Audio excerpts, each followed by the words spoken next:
welcome once again to my special episode on my YouTube channel. And today's episode is special because it is about personality development. Recently, I was in conversation with my friend Anjan Chaudhary, the versatile Anjan Chaudhary, the best trainer of India. And he and I, we were in a discussion on personality development and how it affects your career.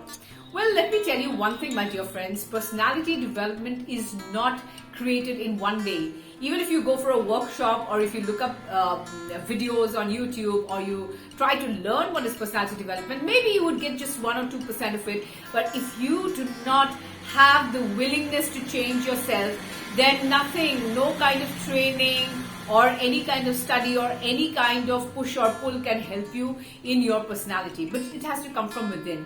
I always keep telling my students one thing, that you need to come across as a very sophisticated personality and do not do anything that now. Do not do anything now. They are very young. They're 18, 19, 20, 21. And if they are going to do something now, which they will regret later, so better not do it now. So I always keep telling them one thing, that, never say those words which you are going to regret later, that why did I do this? And or maybe you might also be under that temperament or that kind of a mood where you say that it's okay, I said it. Vulgar words. I'm talking about words which are vulgar, when you are arguing with somebody and you actually speak those expletives which are not supposed to be spoken. I'm sure you can understand what I'm talking about. It is always best not to say these words at all.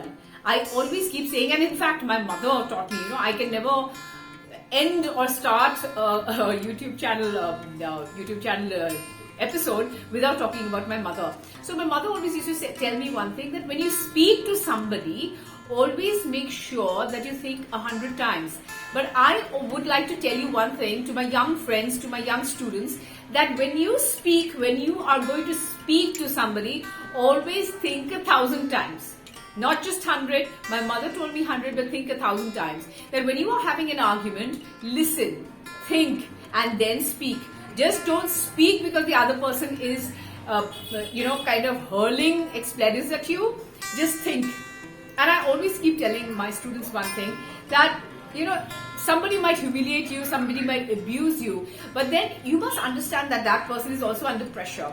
So under pressure, a person does a lot of things, says a lot of things, and the best target is sometimes the students. So they come home, they come from their homes, and then sometimes what happens is that they're in class and then they're under a lot of pressure, and then they kind of hurl their expletives. But it's best, I always keep telling one thing to both the teachers and the students, is that when you have any kind of a situation at home or in office or anything, don't carry it forward back to your home, or bring it to college, or bring it anywhere. I think, or to a school. It so happens that the teacher is always under pressure. She has to perform the next day, so she needs to study. She has to also look after her children. She and he both, they have to look after maybe cooking. They have to look after old parents. They have to look after so many different things. The factors are huge. And so, when we see that a particular teacher is angry or is thing, so I always request the students one thing, that try and understand. Don't be hurt. Don't let humiliation come and touch you, because you are very precious. To all my students listening to this video, remember that you are very special, you are very precious, you're very unique, and you deserve to be treated well. So when there is a kind of humiliation, always create a barrier for yourself. Create a wall around you. That person might be having a problem, whoever is humiliating you, whoever is shouting or screaming at you. Just listen. Don't let that humiliation touch you anywhere on any part of your body, because you don't deserve it. You deserve to be spoken to nicely. You deserve to be respected. And I feel that, when we speak with you with a lot of love and care and affection, I think the results are far better. You learn far better. And in fact, to everyone out there, even to parents, to teachers, and to everyone who are in association with teachers or with students, they should make sure that they are very respectful and they are very kind to students, because Students can learn only when they are given space, they are given kindness, they are given lots and lots of love, care and attention. That's all I can say, because I have noticed that I try to put myself in their place. Suppose when I was growing up, what sort of teachers did I have? I had very good teachers, so I have very good memories. So we want to come across as good memories for our students. We want to be placed in their minds as kind teachers, as good teachers, as somebody who listened to them, as somebody who gave them the space to learn, who made them think, who gave their creative juices a lot of push, and kind of helped them to rise to that level to which they deserve to be the position where they deserve to be kept. So as teachers, we are the ones who actually shape their personality. So when I was talking to Anjan the other day about personality development, I always say that at home, the parents mold the thoughts of the student or the thoughts of a child. But as we send the child, since we send the child to school, that's like a second home. So however the teacher behaves, the student picks it up. There was one incident which one of my friends said that at home, when his son was studying, then his mother asked him for his exercise copy, and he threw it at her. And this was a young child of, I think, class 3 or 2 or 3 or something like that. And then my friend was very angry, and he said that, why are you throwing that book? Why are you throwing the exercise book at your mother?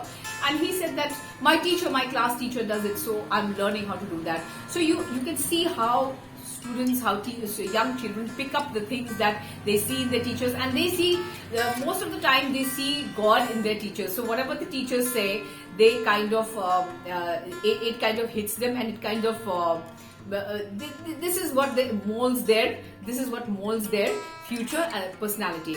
So we should be very careful as teachers that we make sure that we make them think that there are people like us, kind people like us, people who will give them space to grow, people who will support them. So it is for us to make them understand, because see, when we do not support them, what happens to my son is that when he comes home and he tells me that his teacher said this and he's humiliated and he's feeling very sad, that is when I feel very bad for him, that he will not have good memories. He will not have good memories of his school. So I am very careful to actually counsel him and tell him that it's okay. The teacher might be having a problem. So teacher might be having a problem somewhere else. So what is the outlet? The students. So let us not make the students an outlet of our own anger, our sadness, our frustration, and all these kind of things that might be happening in your life. Just don't carry all this forward to the students. They deserve a lot of respect, because when you give them respect, they in turn will become good citizens who will respect others, because the way they grow up, the way they've seen their teachers and their parents behave, they're going to behave in the same manner with the rest of the society. I'm sure all teachers would love to see their students rise and shine and actually become very good citizens of the world. At least I want that. I want from the core of my heart that my students should rise, shine, become respectful, be considered as world leaders, and so that I can celebrate their success. So this is what I want. I seriously want that. I mean, I would request all teachers to also do that, so that you mold beautiful, beautiful citizens of the world.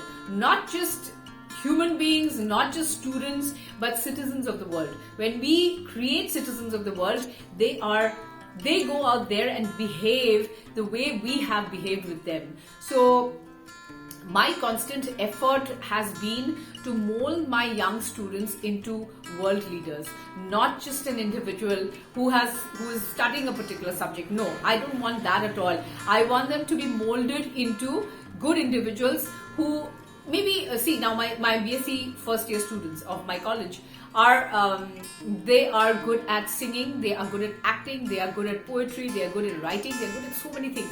So when I tell them that you need to create your own page, you need to create your own website, why am I telling them this? Is because I want others to also understand that they are not just doing one thing, they are doing multiple things, and then this young lady or young boy is worth for our organization, and that is when they're going to pick up this young lad or young girl, and they're going to absorb that particular student into their organization, and that will be a proud moment for all of us. I think as teachers, we should all strive towards that end. We should strive towards creating beautiful human beings instead of just individuals, and that is my effort. So on that note, I've spoken a lot. When I become passionate, I speak a lot. But anyway, on that note, I'm going to end my video, and I hope we as teachers come across as hand-holding, guiding persons, and not just somebody to reprimand, not someone who reprimands or is derogatory with anybody. On that note, I'm going to say bye to all of you. Keep watching my videos, do subscribe to my channel, and do share and like my video if you actually like what you hear. Bye, see you, and I love you all so much.